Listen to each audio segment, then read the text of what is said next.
Hello and welcome back to the Near Mint Gideon YouTube channel. I'm Minty, also known as Near Mint Gideon, and today we're going to be discussing the top 5 red cards you should be running in your EDH deck. Unlike all the other videos in this series, I don't have a particular theme for this episode, so no particular exact theme today, just good cards that I think you should know about and I think that are underplayed. So the first card on my list is one that I've been playing in basically all of my red decks recently, and that is Mob Rule. Mob Rule is a 6 mana sorcery, and it says choose one. Gain control of all creatures, power 4 or greater, until the end of turn. Untap those creatures, they gain haste until the end of turn. Or you can choose gain control of all creatures with power 3 or less, until the end of turn, untap those creatures, and they gain haste until the end of turn.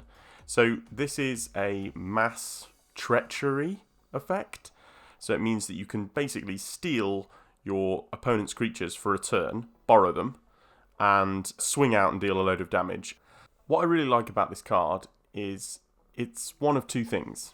In the right situations, it's a board wipe, and in even better situations, it just wins you the game.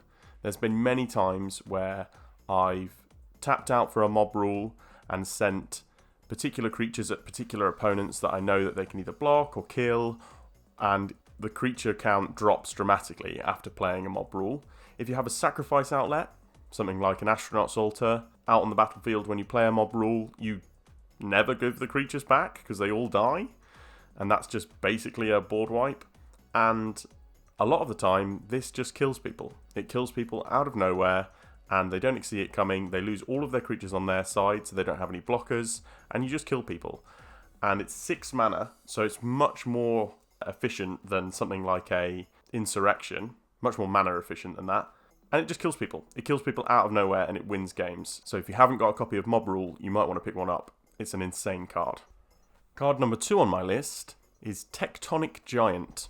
And I've been running this in my mono red decks and my Boros decks for quite a while, and it's probably my favourite card on this list. It's a bit of a pet card. I don't think it's like the best card on the list, but I do think it's just a really cool card. It's a 4 mana 3/4, and it says whenever Tectonic Giant attacks, or it becomes the target of a spell an opponent controls, Tectonic Giant deals 3 damage to each opponent, or you get to exile the top 2 cards of your library, choose one of them, until the end of turn, you may play that card. I think this is a really, really good card advantage engine. That's the first thing I like about it. In a colour that struggles with that, sometimes, red finds it difficult to draw cards, but it has this impulsive draw where you can exile the card instead and you only get it for 1 turn. And I actually really like this in EDH. Most of the time, it's basically drawing a card. And also, this is kind of a little bit of filtering of the top of your library. Yes, the choice can be quite painful sometimes, but other times you get to choose between 2 lands, and you didn't want to draw 2 lands anyway, you wanted to draw 1 land, so I think that's pretty reasonable. I really like this with Velika, because it allows you to exile 2 cards off the top of your library and make Velika a little bit bigger. It also works really well with Neheb, the Eternal, because when it deals 3 damage to each opponent, that means you get 9 red mana in your second main phase, which is really good as well. So both modes on this card are great, and I really like it as a little card advantage engine in red. Card number 3 on my list is something that I've been playing a lot more of, and again, it's not the best card in the world, but it's again a little bit of a pet card of mine, and that is Hate Mirage. Now, Hate Mirage is a 4 mana sorcery, and it says choose up to 2 target creatures you don't control.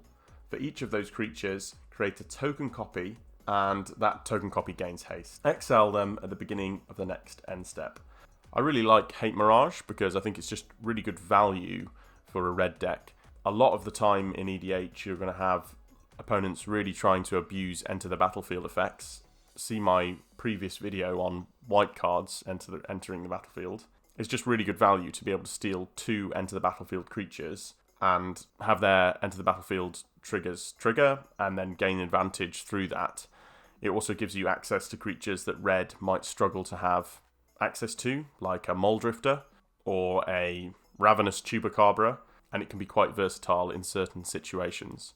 The other upside is you could just swing two massive creatures at someone and kill them. Say there's two massive creatures on your opponent's side of the board, you copy them both and you just swing in for a ton of damage.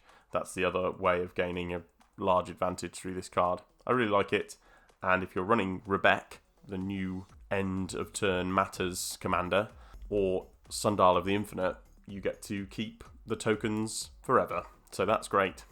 Card number 4 on my list is usually a Commander Legends card, but today I'm changing that slightly. I've actually got a card from the most recent non-Commander Legends set, which is Zendikar Rising, and that is Velika Awakening. I actually want to mention a group of cards here, and that is just the red MDFCs, the red lands and spells, the red flip lands, or whatever you want to call them. I really, really like them, and I think red did really well in that cycle. This one, Velika Awakening, is probably my favourite, but the others are really good too. Velika Awakening is a 3-mana instant, and it's also a land, and it allows you to take any number of cards from your hand, put them on the bottom of your library, and then draw that many cards +1. There's some synergies with commanders that want stuff in the library as opposed to in your hand. So for instance, I'm going to mention my Belborka deck again.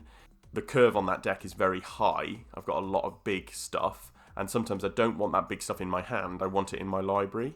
So I'm going to play Velika Awakening, swap some of the big stuff that I can't cast in my hand out, and put it at the bottom of my library, and then draw cards equal to that +1. And I think that's really powerful, especially if you've got a bit of a wonky curve in one of your decks and you've got a lot of Eldrazi, say. Shuffling them to the bottom of the library is actually really beneficial, and you get the upside obviously of drawing an extra card. So I actually really, really like this one, and in a pinch it's a land, so you can just take out a mountain out of one of your red decks and put this in, and I think you'll find it very useful in certain situations. The other MDFCs are appearing on screen now, the two uncommon ones that is. That's Kazul's Fury and Song Mad Treachery. Basically, one of them's a treachery effect and one of them's a fling effect, and I think they're really powerful in red decks too. The fling effect, you might have stolen someone's creature, for instance, with a treachery effect, and you don't want them to get it back, so you fling it at their face.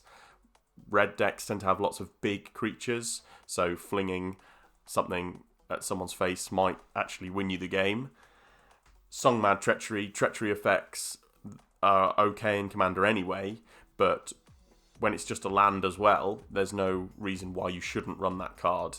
It could save your life in a pinch. So these are why these cards are really good, is that they can save your life if you need them to, or they can make you hit your land drop, which is really good as well. And all of these cards, I'd argue that if you've got a mountain in your deck, maybe switch it out and put this in instead. Maybe not if it's a 5-colour deck, but if it's a 2-colour deck, maybe consider doing that.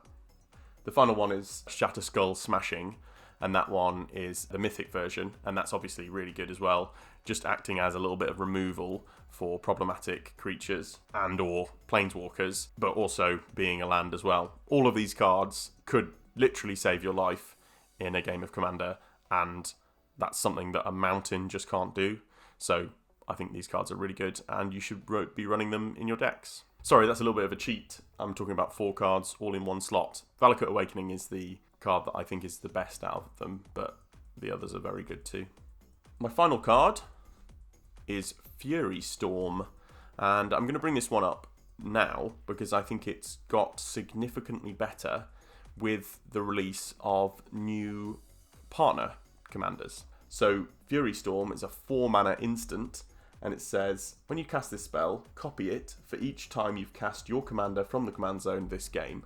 You may choose new targets for the copy. And the effect of the spell is just to copy an instant or sorcery spell.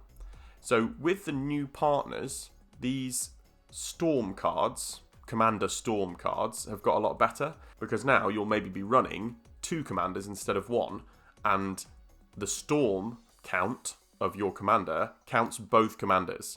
So because you've got 2 of them, you're going to be casting them more often, theoretically. So this means that Fury Storm could copy something very easily 3 times.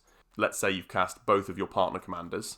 That means when you cast this, you get the spell itself and then 2 other copies. So that means you can copy an instant or sorcery, and it's any instant or sorcery. It could be a Rampant Growth that one of your opponents plays, or it could be your own extra turn spell. You're going to be copying that spell 3 times, which is literally insane with partner commanders. So if you're running a partner commander that includes red, I suggest running Fury Storm to help you gain advantage over your opponents. Even if you're not running partners, if you're just running a solo commander, this is still pretty good. If you've cast your commander twice, you still get 3 copies of the spell that you're trying to copy, and 3 copies of basically any reasonable spell in this format is going to give you significant advantage. So keep an eye out for Fury Storm and maybe pick up a copy. So those are my 5 red cards for 2020. Let me know what you think in the comment section down below. If you like the video, like the video. If you like my content, please subscribe, and I will see you in the next one.